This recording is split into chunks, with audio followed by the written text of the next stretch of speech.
My name is Calvin Carpenter, and today we'll be looking deeper into why the errors and the graphs get so crazy when you plug in a value of greater than 0.5 into R for our finite differencing. So I'm going to draw this graph here. It's our temperature in kelvins, our maximum length,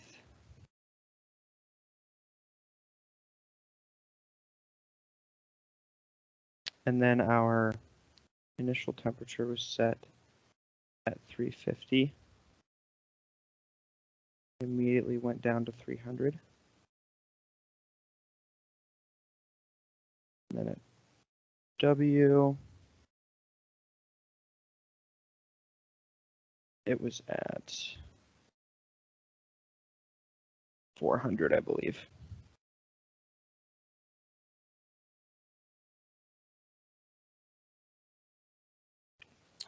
Okay. So,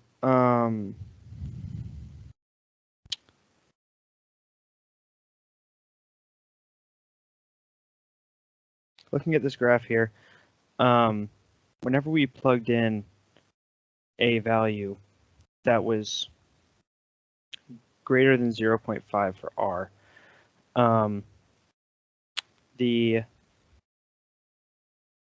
graph would always kind of swing upward to an extreme, kind of like this. And then to kind of, I guess, compensate for that error, it would swing extremely downward. And then it would swing back up extremely upward. And then as the time increased, it would just keep getting bigger and bigger and allow us to reach values that are incomprehensible. So we're going to be doing a von Neumann stability analysis, which looks at the increasing errors as time progresses. So next, for our von Neumann stability analysis, we're going to start off with the temperature, which we know in a von Neumann stability analysis depends on the position and the time. And that is equal to the summation, where K is between negative infinity and positive infinity, of constant, which serves as an amplitude.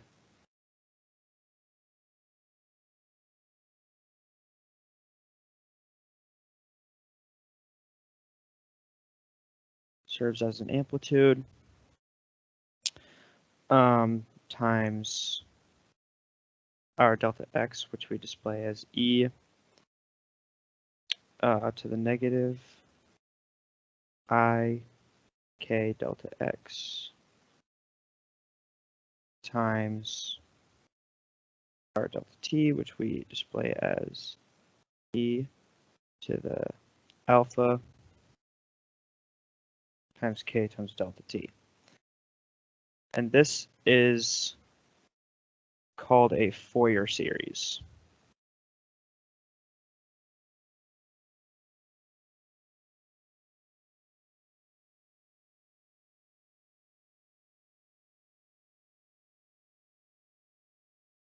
So now when we relate this Fourier series back to the finite differencing equation, two values of that equation are going to stick out to us. I just realized I messed something up in my finite differencing equation. +1 over there. So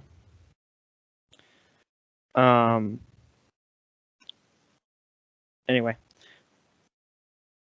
we can relate the Fourier series back to our finite differencing equation by defining temperature a block forward as temperature current block times e to the I k delta x. And we can identify the block previous as block current times e to the negative I k delta x. And so when we take these two terms and plug it into the finite differencing equation, it'll look something like this.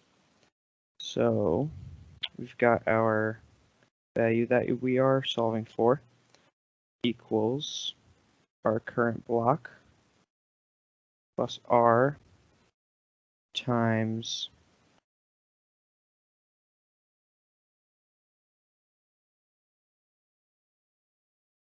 our temperature at block to the right, which is now defined as this, minus 2 times current block, which was already there in the first place, and then plus a block to the left.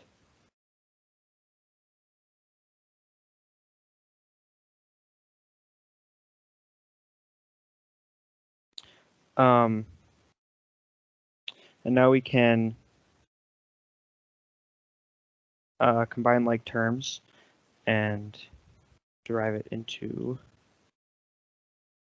something like this. I'll describe what I'm doing as I'm writing it.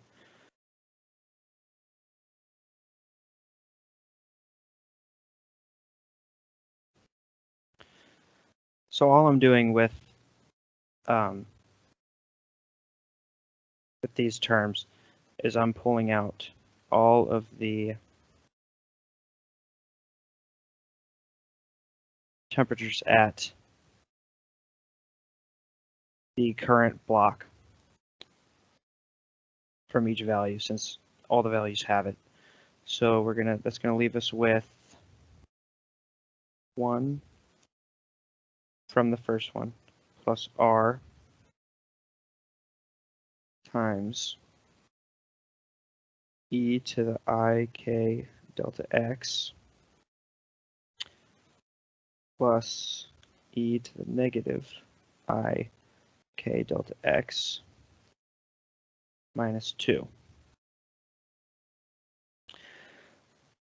Now, for these values here, we're going to use Euler's equation. Euler's equation is defined as I'll just write it on the side over here. Well, this is one of Euler's equations.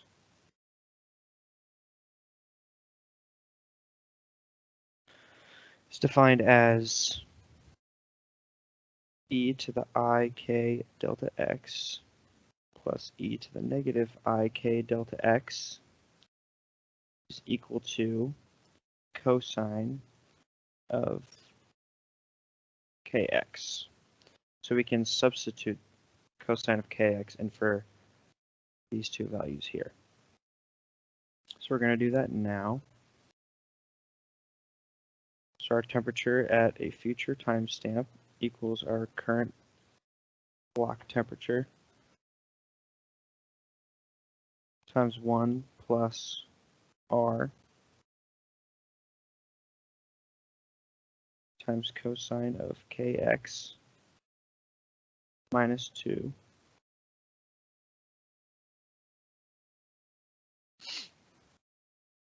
yeah, that looks good so far. So next, if we take a look at this term here. Whenever this term equals a value outside -1 and 1, then the graph of these values does the same thing that this graph does here. It'll just basically go insane. And so knowing that information, we can write an inequality for this value. So we're just going to put -1. So it has to be greater than -1.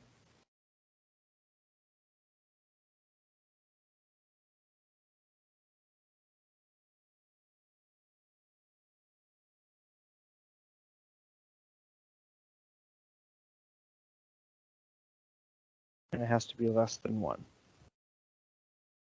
So now we're gonna subtract that 1 out from the middle here. So we'll have -2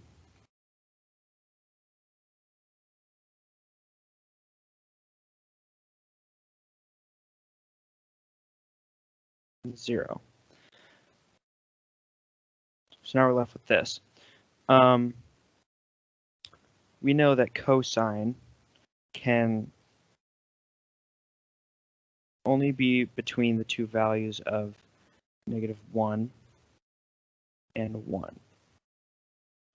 So knowing this, if you plug 1 into the cosine of kx, so I just realized that I messed up a little bit.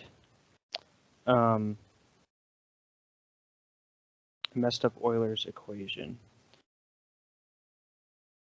So this is supposed to be divided by 2. So in turn, this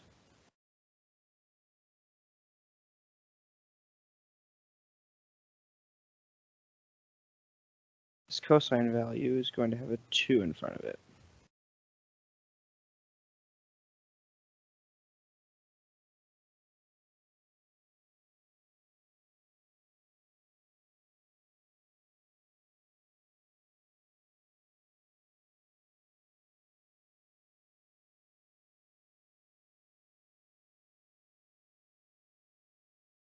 All right, that's better. So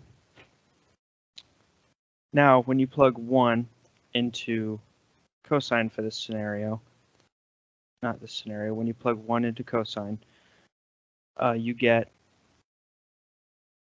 0 for this, which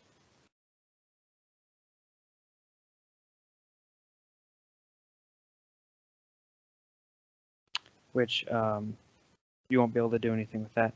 So when you plug -1 into there, though, you will get -2 less than r times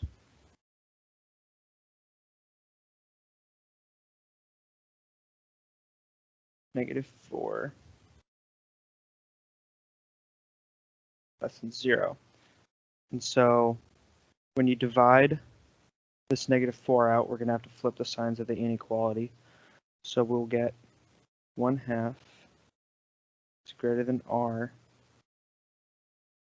is greater than 0. And this is going to be our parameters for r when plugging them into the finite differencing equation.